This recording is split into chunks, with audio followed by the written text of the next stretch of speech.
இப்போதான் நாம் தேவனுடைய வார்த்தையை கேட்க போகிறோம். இன்றைக்கு பீகாரிலே ஊழியம் செய்கிற பாஸ்டர் ஜான் வெஸ்லி அவங்க நம்ம மத்தியில் இருக்கிறாங்க. அவங்க தேவனுடைய வார்த்தையை நம்மோடு கூட பகிர்ந்து கொள்ள போகிறார்கள். ஹல்லேலூயா. கடந்த நாட்களிலே அவர்களுடைய துணைவியார் கர்த்தருக்குள் நித்திரையடைந்தார்கள். ஆனால் அதன் மத்தியிலும் தேவனுக்காக வைராக்கியமாய் பீகாரில் 2006ஆம் ஆண்டிலிருந்து நம்புகிறேன், அதிலிருந்து இதுவரை தேவனுடைய ஊழியத்தை அங்கே 14 வருஷமாக அவங்க செய்கிறாங்க. அதை செய்து வர தேவன் கிருபை தருகிறார். ஹல்லேலூயா. மொழி தெரியாது, இனம் தெரியாது, ஆனால் அந்த இடத்துல போய் தேவனுடைய ஊழியத்தை செய்து இன்றைக்கு சபைகளை 2 சபைகளை ஸ்தாபித்து ஊழியத்தை செய்கிற நம்முடைய அசம்பிளிஸ் ஆஃப் காட் ஸ்தாபனத்தின் மூலமாக இங்கே ஊழியத்தை செய்கிறாருமே தேவதாசனுக்காய் தேவனுக்கு நன்றி. இப்பொழுது நாம் கரங்களை தட்டி பாஸ்டர் ஜான் வெஸ்லி பேசுவோம். நம்முடைய ஆண்டவரை போல ஒரு நல்ல தெய்வம் இந்த உலகத்தில் இல்லை. அவரை போல நம்மை ஆற்ற தேற்ற அரவணைக்க உயர்ந்த இடத்திலே வைத்து அழகு பார்க்க அவரை போல இந்த உலகத்தில் யாருமே இல்லை. ஆமென். அல்லேலூயா. கர்த்தர் கொடுத்த இந்த நல்ல வாய்ப்புக்காய் நான் கர்த்தரை துதிக்கிறேன். பாஸ்டர் குடும்பம், விசுவாச பிள்ளைகள் யாவருக்கும் நான் நன்றி சொல்ல கடமைப்பட்டிருக்கிறேன். நீங்கள் எனக்காக நீங்கள் ஜெபித்தீர்கள். உங்களுடைய ஜெபம் எங்களை மிகவும் அதிகமாய் தாங்கினது, இனிமேலும் தாங்கும் என்று நான் கர்த்தருக்குள் முழு நிச்சயமாய் நான் நம்புகிறேன். அல்லேலூயா. அல்லேலூயா. ஆமென். பல காரியங்கள் என் மனதிலே இருக்கிறது. பீகாரை குறித்த காரியங்கள் உண்டு, குடும்பத்தை குறித்த காரியங்கள் உண்டு. ஆனாலும் கர்த்தர் எப்படி நடத்துகிறாரோ அந்த பாதையிலே நான் கடந்து போக விரும்புகிறேன். நான் 7ஆம் வகுப்பு படிக்கும் பொழுது கர்த்தரை ஏற்றுக்கொண்டு அபிஷேகம் பெற்று ஞானஸ்நானம் எடுத்து ஆண்டிப்பட்டி பகுதியிலே நான் சபைக்கு சென்றேன். வாலிப வயதிலே கர்த்தர் என்னை ஊழியத்திற்காய் அழைத்தார். ஆனாலும் கீழ்ப்படியாமல் நான் என்னுடைய போக்கிலே நான் போனபடியினாலே பல காரியங்களை சந்தித்து அதுக்கப்புறமா இந்த ஊழியத்திலே நான் வந்தேன். 2003ஆம் ஆண்டு வேதாம கல்லூரியிலே படிக்க 2003ஆம் வருஷத்திலிருந்து 2006ஆம் வருஷம் வரைக்கும் மதுரையில் உள்ள தமிழ்நாடு வேதாம கல்லூரியிலே படிக்க கர்த்தர் எனக்கு உதவி செய்தார். அந்த 2004ஆம் ஆண்டு நான் படித்து கொண்டிருக்கும் போது கர்த்தர் எனக்கு ஒரு பாரத்தை கொடுத்தார். வட இந்தியாவிலே யாரும் செல்லாத பகுதியிலே ஆண்டவரே என்னை கொண்டு போய் இந்த ஊழியத்தில் என்னை பயன்படுத்தும் என்று சொல்லி கேட்டுக்கொண்டிருந்த போது ஒரு நாள் நான் ஜெபித்து கொண்டிருந்த போது ஒரு தரிசனத்தை ஆண்டவர் எனக்கு காட்டினார். நான் ஜெபித்து கொண்டிருந்த போது வானத்தை அண்ணாந்து பார்த்து, ஆண்டவரே, நான் இன்றைக்கு உம்மிடத்தில் நான் வருவேன் என்று சொன்னால் நான் எப்படி உம்மிடத்தில் வந்து நீர் கேட்கிற கேள்விக்கு பதில் சொல்லுவேன்?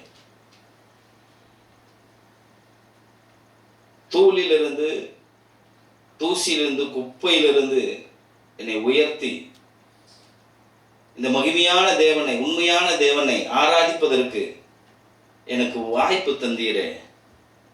இந்த வாய்ப்புகளை எல்லாம் நான் பயன்படுத்தி என்னை காத்து கொண்டு நான் வந்துவிட்டேன் என்று சொல்லுவேனா? இல்லை என்று சொன்னால், ஆண்டவரே, இப்படிப்பட்ட மோசமான இடத்திலிருந்து என்னை உயர்த்தி ஊழியத்தை தந்து கிருபைகளை தந்து வரங்களை தந்து இவ்வளவு மேன்மைப்படுத்தி வைத்திருக்கிறேன். இவைகளெல்லாம் வைத்து உமக்காக ஒரு கூட்டத்தை நான் ஆதாயப்படுத்தி கொண்டு வந்திருக்கிறேன் என்று சொல்லி தைரியமாய் நான் சொல்லுவேனா என்று சொல்லி எனக்குள்ள ஒரு கேள்வி எழும்ப ஆரம்பித்தது. அந்த இடத்துல என்னை முழுவதுமாய் அர்ப்பணித்தேன். ஆண்டவரே, என்னுடைய வாழ்க்கை முழுவதும் உமக்காய் நான் அர்ப்பணிக்கிறேன். யார் கடினமான பகுதி என்று சொல்லுகிறார்களோ, எங்கே ஊழியர்கள் செல்ல தயங்குகிறார்களோ அந்த இடத்திலே என்னை கொண்டு போய் நீர் பயன்படுத்த வேண்டும் ஆண்டவரே என்று சொல்லி அந்த இடத்துல நான் என்னை அர்ப்பணித்தேன். அர்ப்பணித்ததுக்கு அப்புறமா 2006ஆம் வருஷத்திலே என்னுடைய கிராஜுவேஷன் முடிந்ததுக்கு அப்புறமா என்னை மட்டக்கடை பகுதியில் அசிஸ்டன்ட் பாஸ்டராக ஸ்தாபனம் நியமித்தது. அங்கே 1.5 வருடம் நான் அங்கே ஊழியத்தை செய்தேன். அதுக்கப்புறமாக தற்செயலாய் சென்னையில் அண்ணா நகரிலே போய் ஊழியம் செய்ய நேர்ந்தது. அது அங்கே நான் அதிகமாக ஊழியம் செய்யலை. நான் பாஸ்டர் வீட்டிலேயே இருந்து ஆண்ட்ரூஸ் ஐயா அவங்கள நான் கவனித்து கொண்டிருந்தேன். ஒரு 1.5 வருஷம் அவரை கவனித்து கொண்டிருந்தேன்.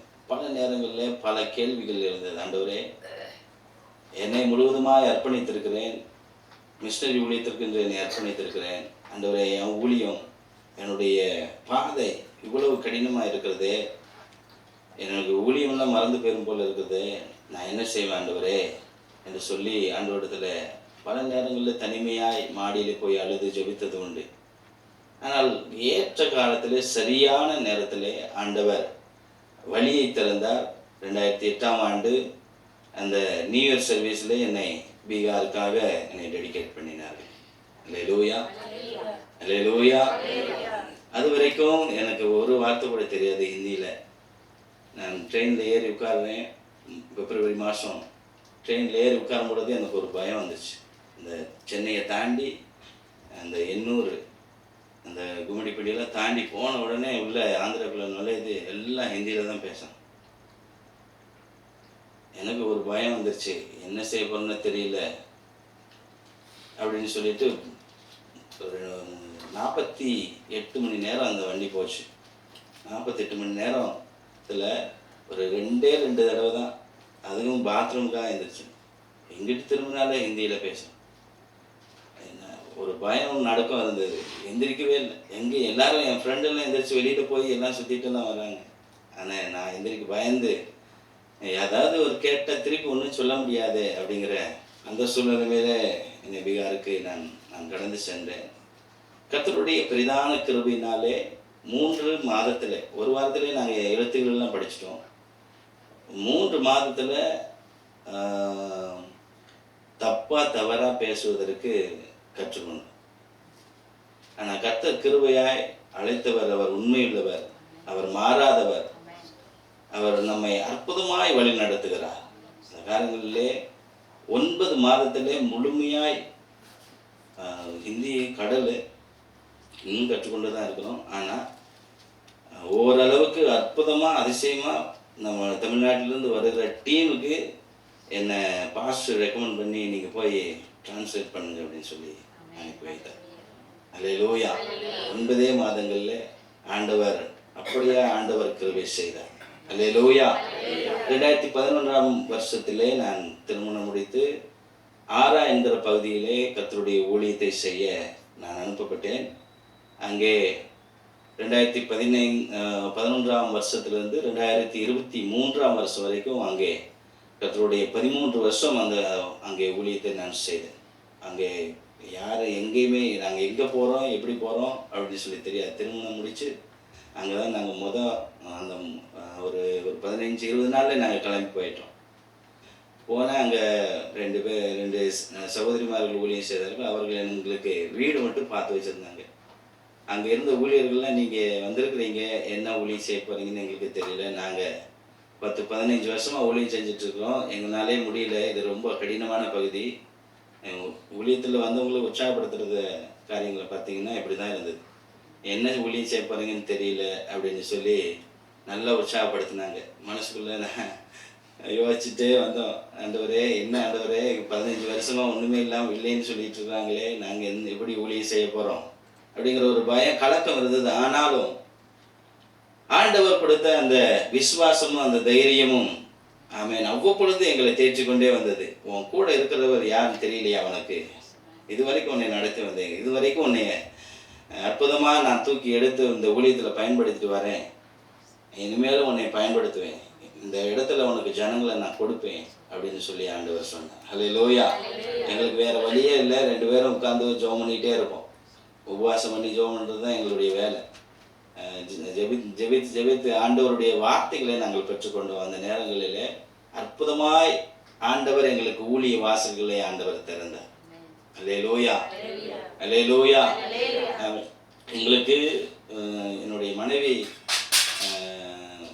மனைவி இல்லை. ஆனால் என்ன சொல்ல, அவங்க அந்த பிளான் போடுறதில் அவங்க பயங்கரமான ஒரு அந்த தூத்துக்குடியில் ரமேஷ் புலவருங்க அந்த ஒரு கம்பெனியில் அந்த சூப்பர்வைசராக வேலை பார்த்து கொண்டு இருந்தோம். அந்த இடத்துல அவங்க ஊழியம் செய்து 25 பிள்ளைகளை அவங்க ஞானஸ்நானம் எடுக்கிறதுக்கு ஆண்டவர் அங்கே பயன்படுத்தினார். ஒரு சின்ன குட்டி சபை அவங்க நடத்திட்டு இருந்தாங்க. அந்த ஊழியத்துக்கு வருவதற்கு முன்பதாகவே ஆண்டவர் அப்படிப்பட்ட மனைவி ஆண்டவர் தந்து ஒரு அற்புதமாய் அந்த இடத்துல ஊழியம் செய்வதற்கு ஆண்டவர் உதவி செய்தார். அவங்க ஸ்ட்ராட்டஜி பயங்கரமாக இருக்கும். இன்னும் நான் ஆண்டவர்கிட்ட கேட்டது, ஆண்டவரே இன்னும் கொஞ்ச நாள் தந்தீங்கன்னா நான் நிறைய படிச்சுட்டு இருந்திருப்பேன் ஆண்டவரே அப்படின்னு சொல்லி. ஆனாலும் ஆண்டவர் செய்வது எதுவோ அது நிலைக்கும். அதிலே ஒன்றும் கூட்டவும் முடியாது, அதில் ஒன்றும் குறைக்கவும் முடியாது என்று பிரசங்கி புஸ்தகத்தில் நாம் வாசிக்கிறோம். அல்லேலூயா. அப்படியே தான் நம்ம ஏற்றுக்கொள்ளணும். ஆண்டவர் செய்கிறத அப்படியே நம்ம ஏற்றுக்கொள்ள வேண்டும். அதில் நம்ம ஒன்றுமே செய்யவும் முடியாது. அல்லேலூயா. அவங்க நான் இன்னைக்கு வந்திருக்கிறேன். நான் புதுசாக பின்னாடி உட்காந்துட்டு, ஆண்டவரே இவர் வாயிலேருந்து ஒரு வார்த்தை கூட வரக்கூடாது ஆண்டவரே, உங்கள் வார்த்தை தான் வரணும் ஆண்டவரே, இவர் மூளை அறிவினால் பேசக்கூடாது ஆண்டவரே அப்படின்னு சொல்லி பின்னாடி உட்காந்து ஜெபம் பண்ணிக்கிட்டே இருப்பாள். இன்னைக்கு ஆண்டவர் என்னோட கூட வந்திருக்கிறார். அல்லேலூயா, அல்லேலூயா. எனக்கு 3 பிள்ளைகள் உண்டு. அரக்கோணம் பகுதியில் இருக்கிற கிங்ஸ் அண்ட் குயின்ஸு அந்த ஸ்கூலில் அவர்கள் படித்து கொண்டிருக்கிறார்கள். மூத்தவர் 7ஆம் வகுப்பு படிக்கிறார். அவருடைய பேர் ஐடா. 2வது லிவிங்ஸ்டன் 5ஆம் வகுப்பு படிக்கிறான். 3வது மிராக்லின் 3ஆம் வகுப்பு படித்து கொண்டிருக்கிறார். நேற்றைய தினத்தில் நான் சந்தித்து விட்டு வந்தேன். ஒரே அழுகை. தம்பி அவங்க அம்மா கூட ரொம்ப அதிகமாக ஓட்டிகிட்டே இருப்பான். அதனால் ஒரே அழுகை. நான் இன்றைக்கி காலையில் 4 மணிக்கு தான் வந்தேன். கார் ஓட்டிகிட்டு காலையில் 4 மணிக்கு தான் வந்தேன். வந்து அப்படியே 5 மணிக்கு கிளம்பி வந்துட்டேன். அன்றைக்கு மகிமை. இந்த 3 பிள்ளைகள் தான் எங்களுக்கு சுவிசேஷ கூட்டங்களில் ஏற்படுத்துறதுல ஒரு முக்கியமான பங்கு.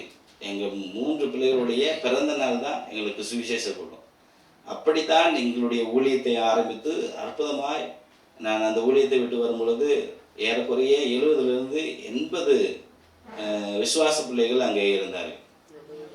ஆண்டவருடைய கிருபையினாலே அந்த ஒரு சின்ன சபை ரொம்ப காணிக்க வராது. ஆனாலும் அந்த சபை 1.5 லட்ச ரூபாய்க்கு மேலே என்னுடைய மனைவியினுடைய ட்ரீட்மெண்ட்டுக்கு அவங்க உதவி செய்திருக்கிறாங்க. எனக்கே ரொம்ப ஆச்சரியம். ஆனால் அந்த ஜனங்கள் ஆண்டவரை நேசிக்கிறதுல, ஆண்டவரை தெரிந்து கொண்டு ஆண்டவரை நேசிக்க ஆரம்பித்தாங்கன்னா அவங்கள போல வைராக்கியமாக ஆண்டவரை தேடுகிறதுல யாரையும் நம்ம பார்க்க முடியாது. நம்மளை சீக்கிரமாக ஒட்ட மாட்டாங்க. ஆனால் ஒட்டிட்டாங்கன்னா அவ்வளவாய் அதிகமாக நேசிக்கிற அந்த ஜனங்கள். அங்கேருந்து ஒரு பையன் ஓடி வந்துட்டான். அந்த ஃபியூனரல் சர்வீஸ்க்கு ஓடி வந்து கூடயே தான் நின்றுட்டு இருந்தான். 3 நாளுமே கூடயே நின்றுட்டு இருந்தான். அவன் எப்பயுமே அவள் சொல்லுவா, இவன் என்னுடைய மூத்த மகன் அப்படின்னு சொல்லுவாள். அதனால் ஓடி வந்துட்டான். ஒரே அழுது கொண்டே அருகாமையில் இருந்தான். ஆண்டவருடைய பெரிதான கிருபையினாலே அற்புதமாய் இந்த ஊழியங்களை ஆண்டவர் ஆசீர்வதித்து வந்தார். ஆனால் இந்த ஊழியத்தை செய்யாதபடிக்கு இந்த ஊழியர்கள் படுகிற மிஷினரிகள், விசேஷமாய் மிஷினரிகள், ஊழியர்களுக்கு பிரச்சனைகள் உண்டு. எல்லா இடங்களிலும் பிசாசு ஒருத்தன் தான்.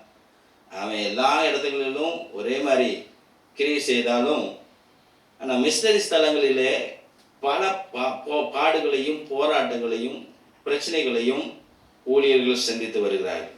பல குடும்பங்களில் போராட்டங்கள் உண்டு, ஆவிக்குரிய போராட்டங்கள் உண்டு, சரீரத்திலே போராட்டங்கள் உண்டு, வெளியில இருந்து வருகிற பிரச்சனைகள் உண்டு. பல சூழ்நிலைகளினாலே அவர்கள் பாதிக்கப்படுகிறார்கள்.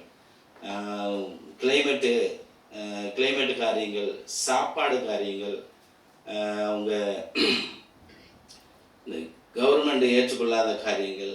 நாங்கள் போய் எதாவது ஒரு ஐடி கார்டு கூட வாங்க முடியாது. நீங்கள் அந்த ஊருக்காரங்கன்னு சொல்லிடுவாங்க.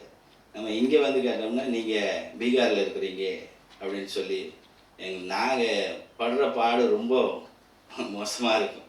ஆனாலும் ஆண்டவர் அற்புதமாய் வழிநடத்தி வருகிறார். எல்லாம் நீங்கள் ஜெபிக்கிற மிஷினரிகளுக்காக ஜெபிக்கிற அந்த ஜெபங்கள்.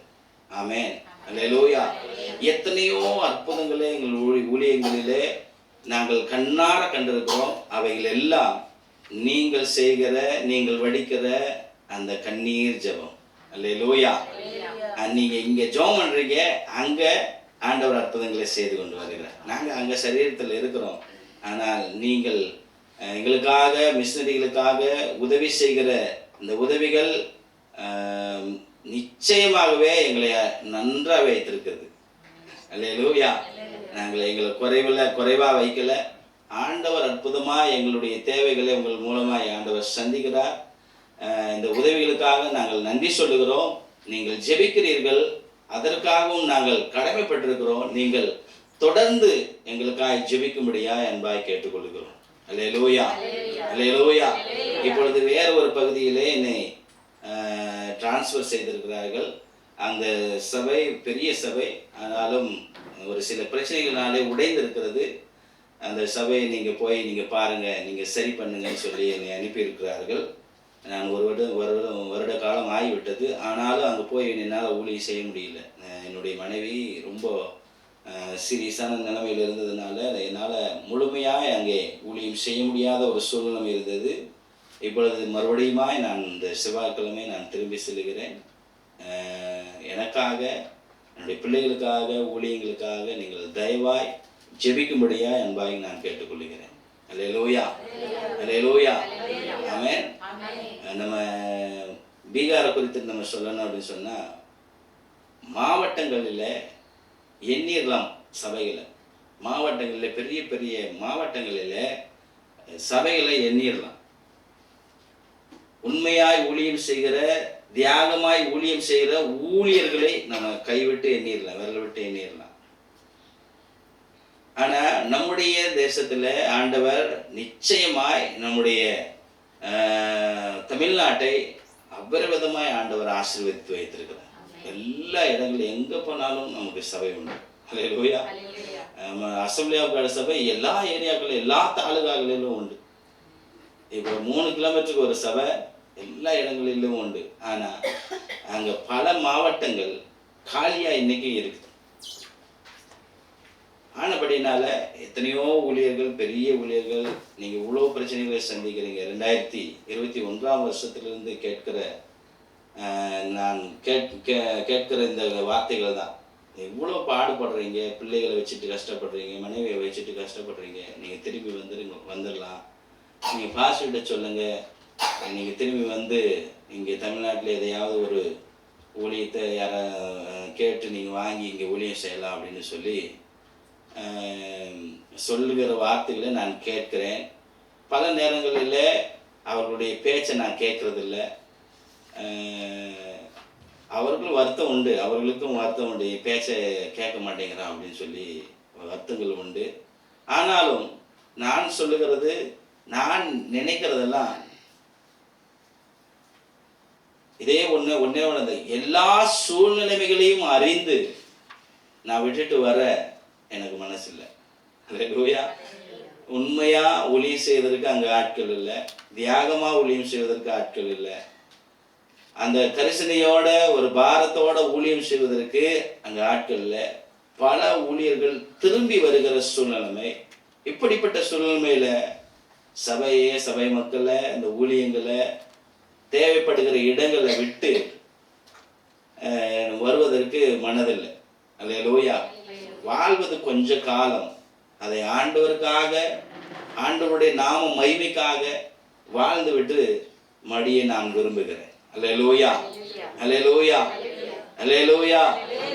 ஆனபடினாலே நீங்கள் தொடர்ந்து இந்த ஊழியர்களுக்காய், மிஷனரிமார்களுக்காய் நீங்கள் தொடர்ந்து ஜெபிக்கும்படியா என்பாய் நான் கேட்டுக்கொள்கிறேன். அல்லேலூயா, ஆமென். ஒரு வசனத்தை வாசிக்கலாம். 2 கொரிந்தியர் புஸ்தகம்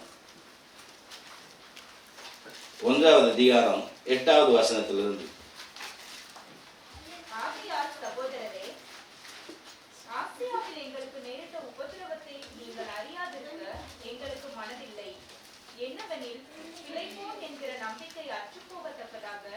எங்கள் பலத்துக்கு மிஞ்சின அதிக பாரமான வருத்தம் எங்களுக்கு உண்டாயிற்று. நாங்கள் எங்கள் மேல் நம்பிக்கையா இராமல் மரித்தோரை எழுப்புகிற தேவன் மேல் நம்பிக்கையா இருக்கத்தக்கதாக மரணம் வருமென்று நாங்கள் எங்களுக்குள்ளே நிச்சயித்திருந்தோம். அப்படிப்பட்ட மரணத்தினின்றும் அவர் எங்களை தப்புவித்தார். இப்பொழுதும் தப்புவிக்கிறார். இன்னும் தப்புவிப்பார் என்று அவரை நம்பி இருக்கிறோம். ஆமென். அல்லேலூயா. இங்கே வாசிக்கிறோம் 10வது வசனத்துல, அப்படிப்பட்ட மரணத்தினின்றும் அவர் எங்களை தப்புவித்தார், இப்பொழுதும் தப்புவிக்கிறார், இன்னும் தப்புவிப்பார் என்று அவரை நாங்கள் நம்பி இருக்கிறோம். அல்லேலூயா. ஆமென். இங்கே பவுலுடைய அந்த விசுவாசத்தை, நம்பிக்கையை நம்ம வாசிக்க முடியும். அல்லேலூயா.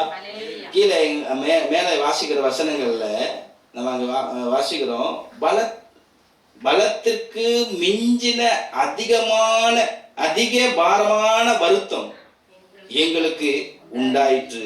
அல்லேலூயா. இங்கே எல்லா நம்பிக்கையும் அற்று போயிடுச்சு. நம்ம இனிமேல் பிழைக்க முடியாது. அந்த சூழ்நிலையில மனதில் பல கேள்விகள், பல பாரங்கள் பவுலை அழுத்துகிற அந்த சூழ்நிலைமையை நம்ம இங்க வாசிக்கிறோம். சகிக்க கூடாத, சகிக்க முடியாத பலத்திற்கு மிஞ்சின பாரம் பவுலை அழுத்தி கொண்டிருந்தது. அப்போ ஆண்டவருக்கு மகிமையாய் சாட்சி சொல்லுகிற காரியத்தை நம்ம அங்க வாசிக்கிறோம். அப்படிப்பட்ட மரணத்தினின்றும் அவர் எங்களை, ஆமென், முன்னதாக அவர் தப்புவித்தார், இன்றும் அவர் தப்புவிக்கிறார், இனிமேலும் அவர் தப்புவிப்பார் என்ற அசைக்க முடியாத நம்பிக்கையோடு நாங்கள் வாழ்ந்து கொண்டிருக்கிறோம் என்று சொல்லி அங்கே சொல்லுகிறதை நம்ம அங்கே வாசிக்க முடியும். அல்லேலூயா. அல்லேலூயா. ஆமென். அவர் எப்பொழுதும் அந்த விசுவாச அறிக்கையை அவர் செய்து கொண்டிருந்த, ஆண்டவர் எங்களை தப்புவிப்பார், ஆண்டவர் எங்களை நடத்துவார், ஆண்டவர் எங்களை, ஆமென், பல காரியங்களிலிருந்து விடுவிப்பார் என்று சொல்லி. ஆனால் ஒரு இடத்துல அவர் சொல்லுகிறார். 1 கொரிந்தியர் புஸ்தகம் 10வது அதிகாரம் 13வது வசனத்திலே நாம் வாசிக்கிறோம், அவர் திராணிக்கு மேலாக நீங்கள் சோதிக்கப்படுகிறதற்கு அவர் இடம் கொடுக்கிறது இல்லை என்று சொல்லி நம்ம அங்கே வாசிக்கிறோம். 2 கொரிந்தியர் புஸ்தகத்தில் அவர் பலத்திற்கு மிஞ்சின அதிகமான பாரம், தாங்க முடியாத பாரம் என்று சொல்லி அங்கே சொல்லுகிறார். அவன் இங்கே தாங்கி கொள்ளுவதற்குரிய பாரத்தை மாத்திரம் அவர் தருகிறார் என்று சொல்லி நம்ம இங்கே வாசிக்கிறோம். அல்லேலூயா. அல்லேலூயா. அதனால ஒரு பல காரியங்கள் அவர் தன்னுடைய வாழ்க்கையிலே சந்தித்தார். ஒரு சரியான ஒரு சம்பவத்தை நம்ம அங்க வாசிக்க முடியும்.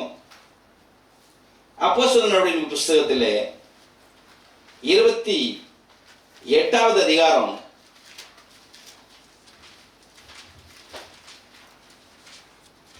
27வது அதிகாரம் 27வது அதிகாரம்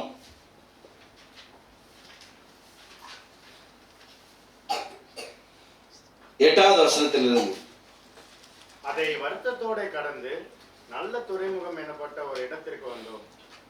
லெசேயா பட்டணம் அதற்கு சமீபமாய் இருந்தது. வெகு காலம் சென்று உபவாச நாளும் கழிந்து போனபடினாலே இனி கப்பல் யாத்திரை செய்கிறது மோசத்திற்கு ஏதுவாய் இருக்கும் என்று பவுல் அவர்களை நோக்கி, மனுஷரே, இந்த யாத்திரையினாலே சரக்குக்கும் கப்பலுக்கும் மாத்திரமல்ல நம்முடைய ஜீவனுக்கும் வருத்தமும் மிகுந்த சேதமும் உண்டாயிருக்கும் என்று காண்கிறேன் என்று சொல்லி அவர்களை எச்சரித்தான். ஆமென். அல்லேலூயா. நாங்கள் 2 கொரிந்தியர் புஸ்தகத்துல வாசித்தோம். ஆசியாவிலே நேரிட்ட சோதனைகளை நாங்கள் சொல்றேன் அப்படின்னு சொல்லிட்டு அவர் சொல்லுகிற காரியங்கள்ல அதற்கு ஏற்ற அந்த சம்பவத்தை நாம இங்கே வாசிக்க முடியும். அவர் கப்பல் பிரயாணத்திலே இருக்கும்போது நேரிடுகிற சம்பவங்களை நம்ம இங்க வாசிக்கிறோம். பல நேரங்களிலே கர்த்தர் நம் வாழ்க்கையில என்ன செய்து கொண்டு இருக்கிறார், கர்த்தருடைய நோக்கம் என்ன, கர்த்தர் எனக்கு என்ன செய்ய போகிறார் என்கிற அந்த கேள்வியோடு இருக்கிற, அப்படிப்பட்ட மனதோடு இருக்கிற பிள்ளைகளுக்கு ஒரு குறிப்பிட்ட காரியத்தை ஆண்டவர் இந்த நாளிலே ஆண்டவர் நம்மோடு பேச விரும்புகிறார். அல்லேலூயா. கேள்வியோடு, ஆண்டவரே என்ன நடக்குது என் வாழ்க்கையில, ஏன் இப்படிப்பட்ட போராட்டம், ஏன் இப்படிப்பட்ட பிரச்சனை, பாடுகள், கண்ணீரான அனுபவங்கள், தாங்க முடியாத சூழ்நிலைகள் என் வாழ்க்கையில ஏன் வருகிறது என்று சொல்லுகிற, கேட்டுக்கொண்டிருக்கிற அப்படிப்பட்ட வார்த்தைகளுக்கு இந்த சரியான பதிலை ஆண்டவர் தர விரும்புகிறார். அல்லேலூயா. பல நேரங்களிலே நாம் செய்த தவறுகள் பல காரியங்களிலே நம்மை கொண்டு போய் சிக்க வைக்கிறதை நாம் இங்கே இந்த சம்பவத்தின் மூலமாய் நாம் வாசிக்க முடியும். பல நேரங்களிலே ஆண்டவர் எச்சரித்தும் ஆண்டவர் நம்மோடு பேசியும் தெளிவாய் நம்மோடு எச்சரித்தும் பல காரியங்களிலே பல நேரங்களிலே அவருடைய வார்த்தைக்கு நாம் செவி சாய்க்காதபடினாலே பல பிரச்சனைகளை நாம் சந்தித்திருக்கிறோம். பல ஏமாற்றங்களை சந்தித்திருக்கிறோம். பல காரியங்களை நாம் இழந்து தனியாய் நாம் நின்று கொண்டிருக்கிறோம்.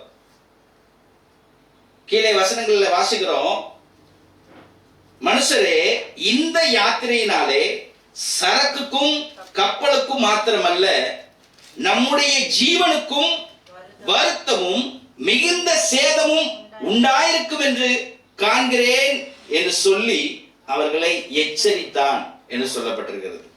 அல்லேலூயா.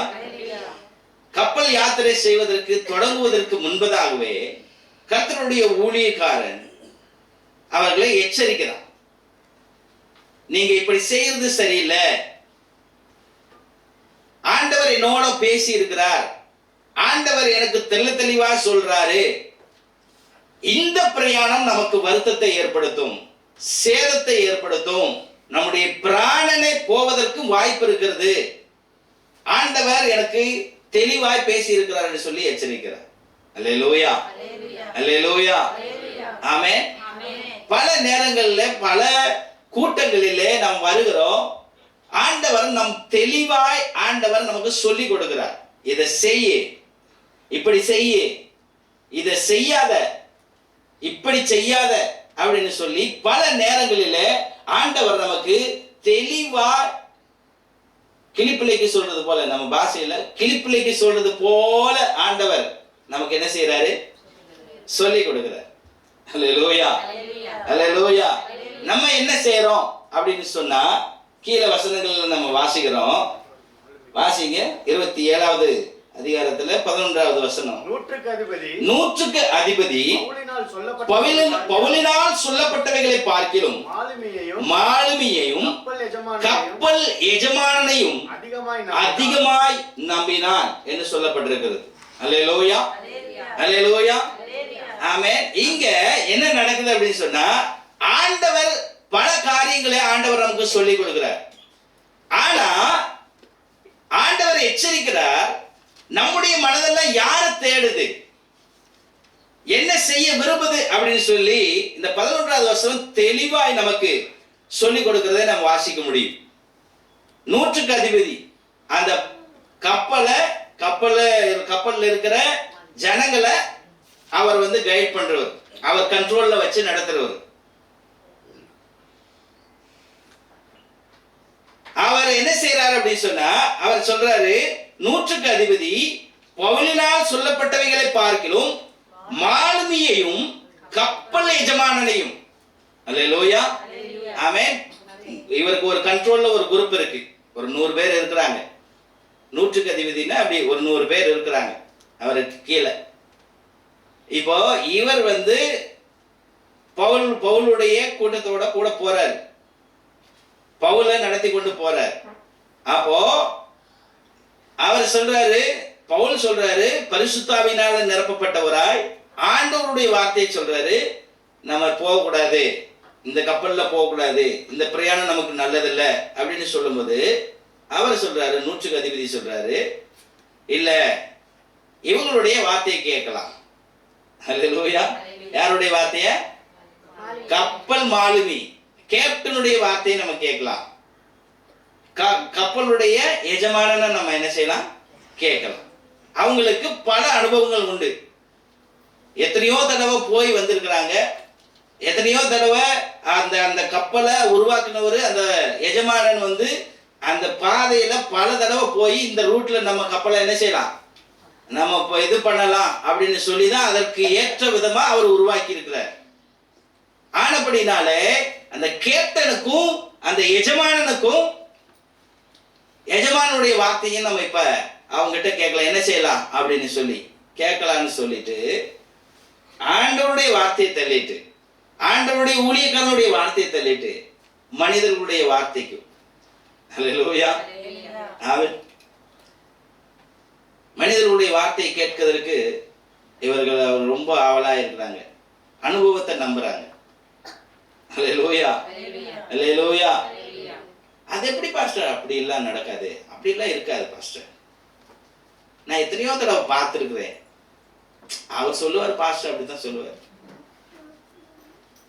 எத்தனையோ நாட்கள்ல நம்ம அப்படித்தானே சொல்லி இருக்கிறோம். அவர் அப்படித்தான் சொல்லுவார். இது ஆண்டவருடைய வார்த்தைமா, ஆண்டவருடைய வார்த்தையா அப்படி சொல்லும்போது பல நேரங்களில் நம்ம மனசுல என்ன வருது? இல்லை அப்படி இருக்காது, அது எப்படி இப்படி நடக்கும்? ஹல்லேலூயா. இது ஒரு ரொம்ப அனுபவம் உள்ளவர். இவர் நிறைய காரியங்களை பார்த்திருக்கிறாரு. இவருக்கு தெரியும், நல்லா தெரியும். எத்தனை நாட்கள் நம்ம ஆண்டவருடைய வார்த்தைக்கு கீழ்ப்படியாம அனுபவத்தையும் மனிதர்களையும் நம்பி ஓடுன நாட்கள்.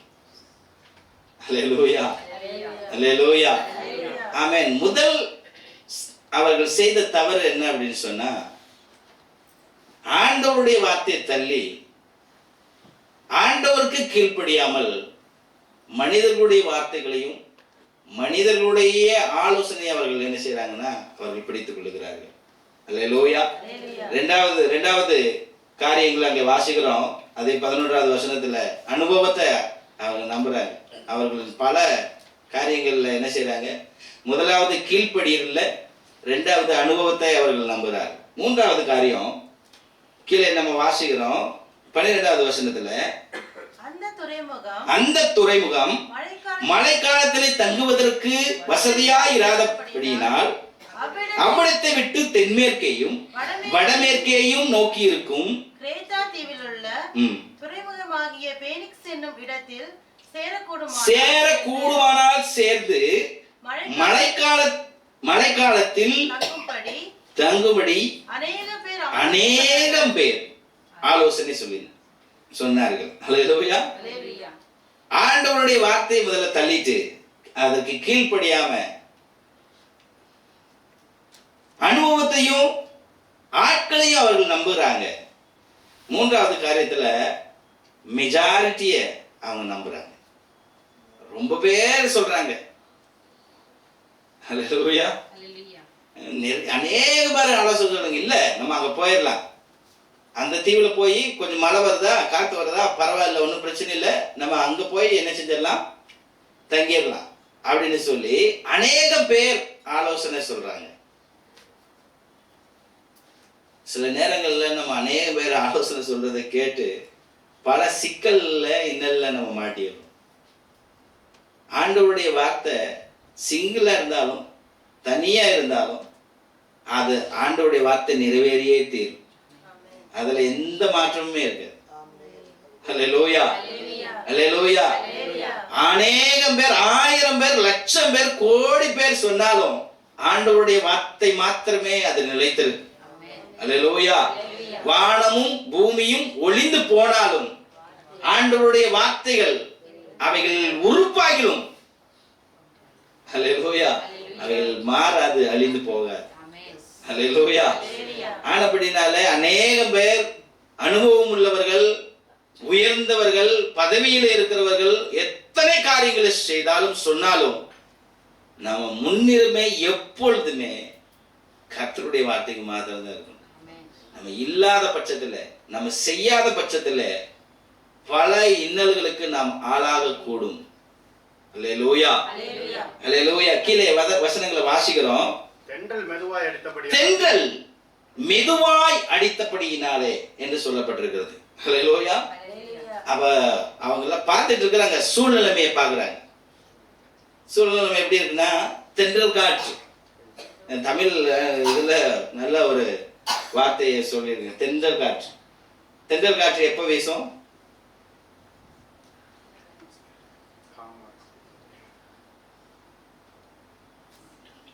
தென்றல் காற்றுனா தெரியுமா?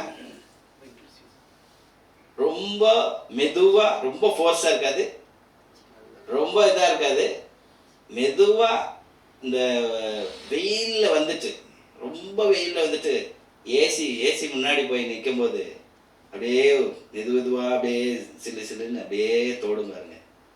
ரொம்ப வெயிலில் போகும்போது இந்த புளி மரத்துக்கு அடியில் போய் உட்காரும்போது அப்பா ஒரு காற்று வீசும், அழகாக வந்து தோடும், ரொம்ப நிம்மதியாக ரொம்ப அழகாக இருக்கும். அல்லேலூயா.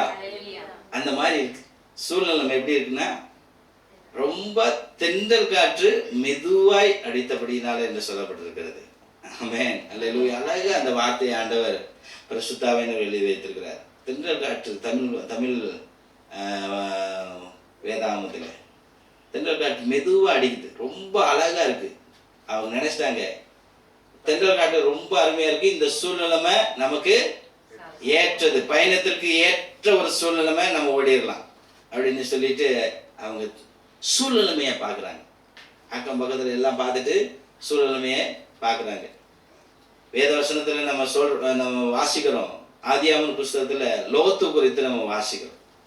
அவர் கண்களை வேற எடுத்து பார்க்குறாரு. என்ன சொல்றாரு? அவர் சோவாருக்கு போகும் வழி மட்டும் அது எப்படி இருந்ததுன்னா கர்த்தருடைய தோட்டத்தை போல இருந்தது. அல்லேலூயா. இது கர்த்தருக்கு சித்தம் பிரதர். எல்லாம் கைகூடி வருது, எல்லாம் இதாகுது. இது கர்த்தருக்கு சித்தம், கர்த்தருக்கு விருப்பம். நீங்க அதுக்கு முட்டுக்கட்டை ஏன் போடுறீங்க? பல நேரங்களில் இப்படிதான் நம்ம சொல்லிட்டு இருக்கிறோம். எல்லா சூழ்நிலைகள் எல்லாம் கைகூடி வர்றதுனால இது கர்த்தருடைய சித்தம், இது கர்த்தருடைய வழிநடத்துதல் அப்படின்னு சொல்லி பல நேரங்கள்ல தவறாய் நாம் கணக்கு போடுறோம். அல்லேலூயா. கீழே நம்ம வாசிக்கிறோம்.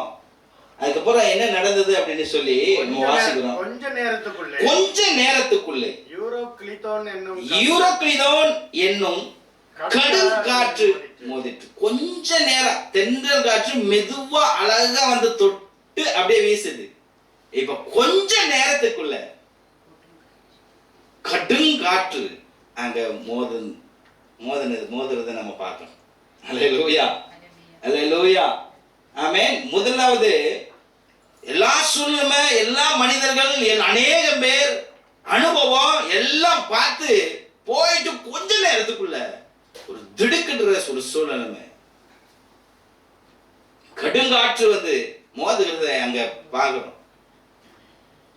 எல்லாம் நல்லா தானே போயிட்டு இருந்துச்சு, திடீர்னு என்ன ஆச்சு? ஆமென். கீழே வாசிக்கிறோம். கப்பல் அதில் அகப்பட்டு கொண்டு காற்றுக்கு எதிர்த்து போக கூடாதபடியினாலே, காற்றிற்கு எதிர்த்து போக கூடாதபடியினாலே காற்றின் போக்கிலே கொண்டு போகப்பட்டோம். அல்லேலூயா. அல்லேலூயா. ஆமென். காற்றின் போக்கில கொண்டு போகப்பட்டோம். முதல் காரியம் கடும் காற்றை சந்திக்கிறோம், ஆண்டவருடைய வார்த்தைக்கு கீழ்ப்படியில. இரண்டாவது என்ன அனுபவத்தை நம்ம நம்பணும், அநேக பேர் மெஜாரிட்டியை நம்ம நம்பணும், அப்புறம் சூழ்நிலைமைய நம்ம நம்பணும். ஆனபடினால என்ன நடக்குதுன்னா கடும் காற்றை சந்திக்கிறோம். ரெண்டாவது நம்முடைய நோக்கம் இல்லை, நம்ம எங்க போகணுமோ அங்க போகல, காற்றின் போக்கில அந்த சூழ்நிலைமை நம்ம எங்க கொண்டு போதோ அங்க போயிட்டு. பல நேரங்களில் நம்முடைய வாழ்க்கை நமக்கே தெரிய மாட்டேது, எங்க போயிட்டு இருக்குதுன்னே தெரியல. நம்முடைய குடும்பம், நம்முடைய பிள்ளைகளுடைய வாழ்க்கை, நம்முடைய பயணம் எங்க போகுதுன்னே தெரியல. பல பேருக்கு தெரியல, எப்படியோ போகுது. எப்படி இருக்கீங்க பிரதர்? போகுது, எங்க போகுது தெரியல. அல்லேலூயா. அல்லேலூயா. காற்றின் போக்கிலே நம்ம கொண்டு போகப்பட்டோம் என்று சொல்லப்பட்டிருக்கிறது. 17வது வசனத்துல நாங்க வாசிக்கிறோம்.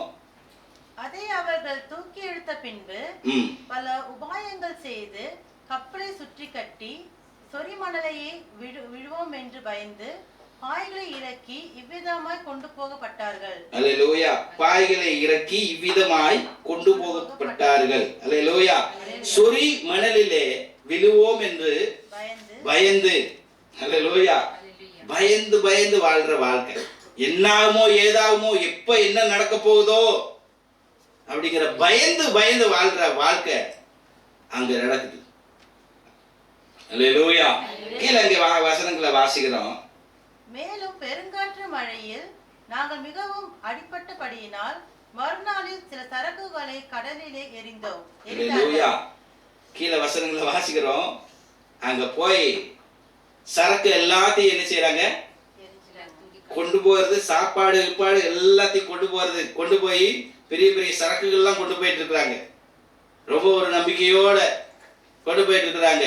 ஆனா அங்க சூழ்நிலைமை ரொம்ப மோசமா இருந்தபடினால பல இழப்புகளை அவர்கள் சந்திக்கிறதை நம்ம அங்க வாசிக்கிறோம்.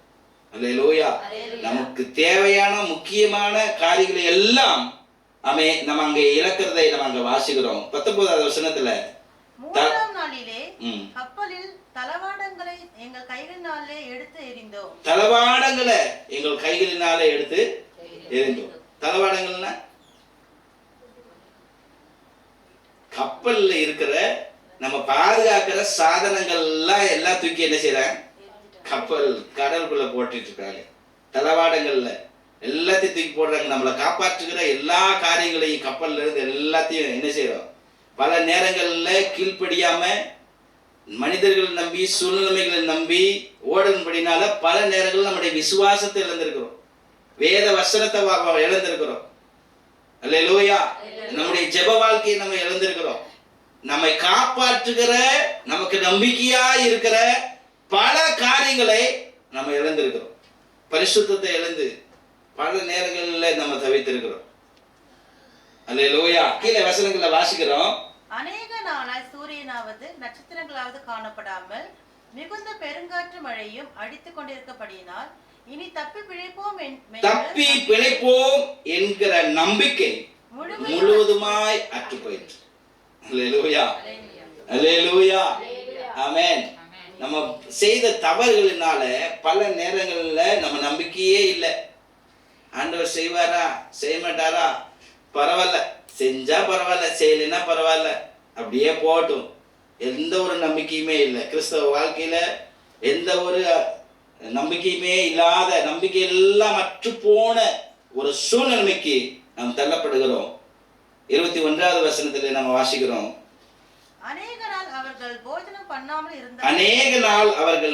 பண்ணாமல் இருந்தார்கள். பசியும் பட்டினியும் வருத்தமுமா அவன் இங்க இருக்கிறத நம்ம வாசிக்கிறோம். அல்லேலூயா. இது ஒரு பெரிய பிரசங்கம், ரொம்ப நேரம் பிரசங்கம் பண்ணலாம். ஆனா நமக்கு ஒரு 5 நிமிஷம் தான் இருக்கு, அதனால சீக்கிரமா முடிக்கலாம். அல்லேலூயா. அல்லேலூயா. ஆமென். இங்க இந்த சம்பவத்தை பவுல் நினைத்து அவர் எழுதுகிறார்.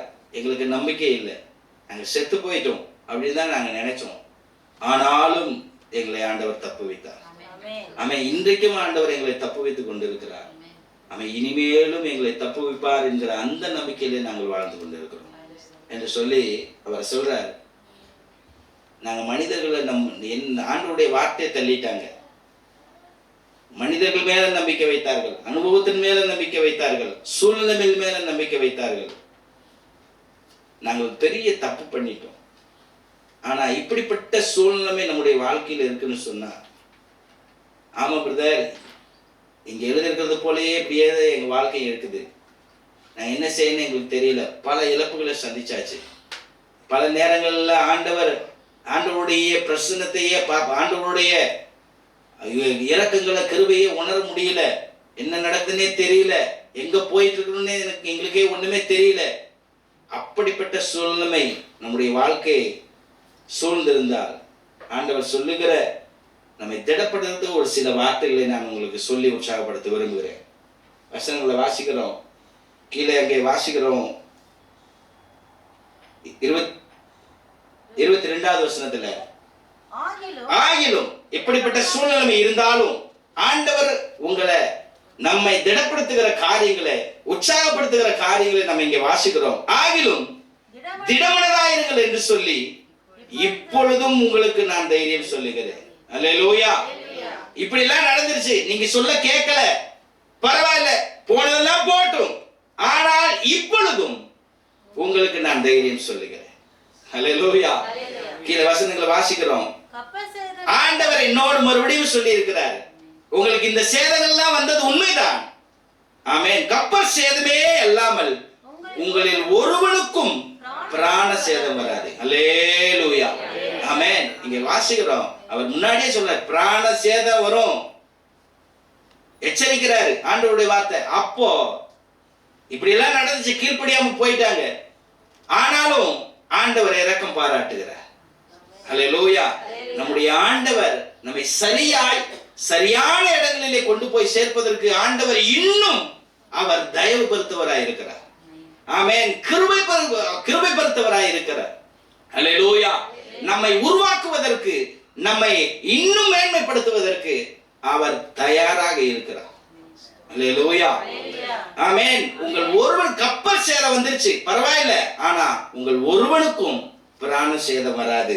கீழே வாசிக்கிறோம், ஏனென்றால் என்னை ஆட்கொண்டவரும் நான் சேவிக்கிறவருமான தேவனுடைய தூதனானவர் இந்த ராத்திரி என்னிடத்திலே வந்து நின்று, பவுலே நீ பயப்படாதே, நீ ராயனுக்கு முன்பாக நிற்கணும். அல்லேலூயா, அல்லேலூயா. நான் தெரிந்து கொண்டதனுடைய நோக்கத்தை நான் நிறைவேற்ற போறேன். உன்னை அழைத்ததனுடைய நோக்கத்தை நான் நிறைவேற்ற போறேன். உன்னை எங்க கொண்டு போய் வைக்கணுமோ, எங்க கொண்டு போய் உன்னை பயன்படுத்தணுமோ, உன்னை எங்க கொண்டு போய் வச்சு உன்னை உயர்த்தணுமோ அந்த இடத்திற்கு நிச்சயமா நான் உனக்கு எப்படி நான் வாக்கு பண்ணினேனோ அந்த வாக்கு தத்துவத்தை உனக்கு நான் நிறைவேற்றுவேன் என்று சொல்லி கர்த்தர் இங்க சொல்லுகிறதை நாம் அங்கே வாசிக்கிறோம். அல்லேலூயா, அல்லேலூயா, அல்லேலூயா, ஆமென். உங்களுடைய வாக்கு தத்துவங்களை ஆண்டவர் நிச்சயமா அவர் நிறைவேற்றுவார். நம்ம பல காரியங்களில் தவறி இருக்கிறோம், ஆண்டவரை துக்கப்படுத்தி இருக்கிறோம், ஆண்டவரை விட்டு தூரம் போயிருக்கிறோம்.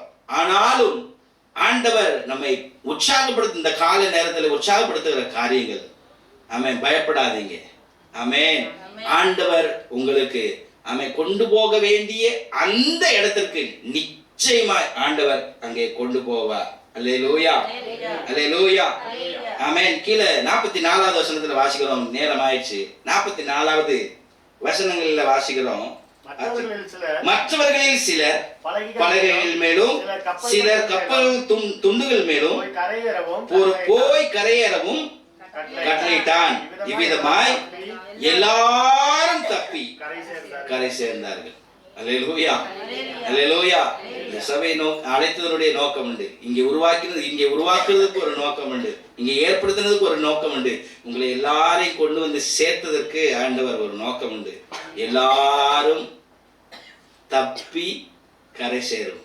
அல்லேலூயா, ஆமென். ஆனபடினாலே நீங்கள் திடன் கொள்ளுங்கள், தைரியமா இருங்க. ஆமென். இவ்வளவு பாடுகள், போராட்டங்கள், பிரச்சனைகளை சந்திச்சாச்சு. ஆமென். உங்களிடத்துல ஆண்டவர் தேவ தூதனை கொண்டு வந்து சொல்லுகிற வார்த்தை, பயப்படாதீங்க, திடன் கொள்ளுங்கள். ஆண்டவர் உங்களை மறுபடியுமாய் அவர் உருவாக்கி, ஆண்டவர் மறுபடியுமாய் உங்களை மேன்மைப்படுத்தி, எவைகளெல்லாம் இழந்து போனீர்களோ அவைகளெல்லாம் திரும்ப கொடுப்பதற்கு ஆண்டவர் இந்த காலை நேரத்தில் அவர் தயாராக இருக்கிறார். அல்லேலூயா. கண்களை மூடி நம்ம ஜெபம் பண்ணலாம். அல்லேலூயா. எல்லா ஸ்தோத்திரம் பண்ணி ஜெபம் பண்ணுங்க. நம்ம வாயத்திலிருந்து சொல்லி ஜெபம் பண்ண, ஆண்டவரே நான் தப்பு பண்ணிட்டேன், ஆண்டவரே உங்க வார்த்தை உங்க வார்த்தைக்கு கீழ்ப்படியாமல் இருந்தது உண்டு, மனிதர்களை நம்பினது உண்டு, சூழ்நிலைமைகளை நம்பினது உண்டு. ஆண்டவரே உங்க ஸ்தோத்திரம், உம்மை விட்டு தூரம் போன காரியங்கள் உண்டு. ஆண்டவரே அவைகளினாலே பல காரியங்களை நான் இழந்து நிற்கிறேன். ஆண்டவரே உங்க ஸ்தோத்திரம், பல நன்மைகளை, பல ஆசீர்வாதங்களை, பல பாதுகாப்பு சாதனங்களையும் ஆண்டவரை இழந்து நிற்கிற ஆண்டவரே கர்த்தாவே, ஆமென். என்னை மறுபடியுமாய் திரும்ப கட்டும், திரும்ப உயிர்ப்பையும் உம்முடைய பிரசனத்திற்குள்ளா என்னை இழுத்துக் கொள்ளும் ஆண்டவரே. ஆண்டவரே என்னை உருவாக்கும் ஆண்டவரே என்று சொல்லி எல்லா ஸ்தோத்திரம் பண்ணி ஜெபம் பண்ணணும். அல்லேலூயா. தகப்பனே, இந்த நாள்களை காலை மகனண்டு சென்றோம் ஐயா. எங்களை அழைத்தவர் அன்றே சில வேளைகள் எங்களுடைய அனுபவங்களை நோக்கி ஓடுகிறோம்ப்பா. சில நேரங்களில் அதிகமானவர்கள் என்ன சொல்லுறாங்களோ அந்த மெஜாரிட்டியை நம்பி ஓடுகிறோம். சில வேளைகளில் ஆண்டவரே பலவிதமான ஆலோசனைகளை சொல்லி ஓடுகிறோம். ஆனா என் தேவநாயகத்தனுடைய வார்த்தையை நாங்கள் கனப்படுத்த, உங்களுடைய வார்த்தைகள் நாங்கள் நிலைத்து நிற்க என் தேவனுக்கு கிருபையும் தயவையும் இரக்கத்தையும் என் தேவனை கட்டளிடுவீராக. அப்படி நாங்களுடைய வார்த்தைகளை கேட்கும் பொழுது ஆண்டு இருப்பது மிஞ்சுவது மாத்திரமல்ல, அன்றைய எந்த விதமான சேதம் இல்லாமல் எங்களை கரை சேர்க்க நீர் தப்பி கரை சேர்க்க நீர் போதுமான தேவனாய் இருக்கிறீர். எங்களுடைய விசுவாச ஓட்டத்தில் நாங்கள் தொடர்ந்து ஓட எங்களுக்கு கிருபை தாங்க. எங்களுடைய வார்த்தைகளை பேசுகிற அருமையான தாசனுக்காக நன்றி, மவுடைய ஊழியத்துக்காக நன்றி, மவுடைய அர்ப்பணிப்புக்காக நன்றி, மவுடைய பிள்ளைகளுக்காக நன்றி. தொடர்ந்து என் தேவனில் எடுத்து பயன்படுத்துவீராக, இன்னும் வல்லமையாய் பயன்படுத்துவீராக. மீதி இருக்க நாட்கள் என் தேவன் அற்புதமாய் செய்து இன்னும் பெரியாதான ஒரு ஊழியத்தை அங்கே கெட்டி எழுப்ப என் தேவனை கிருபை தருவீராக. ஆசீர்வதிங்கப்பா. அன்று இந்த வார்த்தைகளை கேட்ட ஒவ்வொரு தேவ பிள்ளைகளின் தேவனீர் ஆஸ்வதிப்பீராக. ஒவ்வொரு குடும்பங்களின் தேவனீர் ஆஸ்வதிப்பீராக. அவருடைய தலைவர்கள் ஆஸ்வதிக்கப்படுவதாக. பயப்படாமல் தினம் கொண்டு ஆண்டவரை கரை சேர்க்கத்தக்கதான தேவன் எங்களோடு கூட இருக்கிறேன் என்பதை விசுவாசத்தை எங்கள் வாழ்க்கையில் ஓட கிருபை தாங்க. ஆளுகை செய்ய வழி நடத்துங்க. நீங்க மாத்திரம் மகிமைப்படுங்க. எல்லா கனத்தையும் மகிமையை துதியுமாக செலுத்துகிறோம். தொடர்ந்து நீர் ஆளுகை செய்வீராக. எங்களுடைய தனிப்பட்ட ஜெப வாழ்க்கை, தனிப்பட்ட வேத வாசிப்பு, தேவனோடு இருக்கிற ஐக்கியம், சபையோடு இருக்கிற ஐக்கியம் ஒவ்வொரு நாளும் பெருகுவதாக, நாளுக்கு நாள் பெருகுவதாக. என் தேவனங்கள் என்ன நோக்கத்துக்காக முன்குறிக்கிறோம், என்ன நோக்கத்தை எங்களுடைய வாழ்க்கையில் நிறைவேற்ற சித்தமா இருக்கிறோம், அந்த நோக்கத்தை அந்த சித்தத்தை எங்கள் வாழ்க்கையில் நிறைவேற்றும்படி கேட்கிறோம்.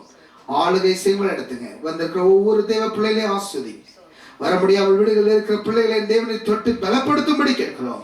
அதிகாரப்படுத்துங்க. இயேசுவின் நாமத்தில் கேட்கிறோம் ஜீவ நல்ல பிதாவே, ஆமென். என் ஆத்துமாவே கர்த்தரை ஸ்தோத்திரி,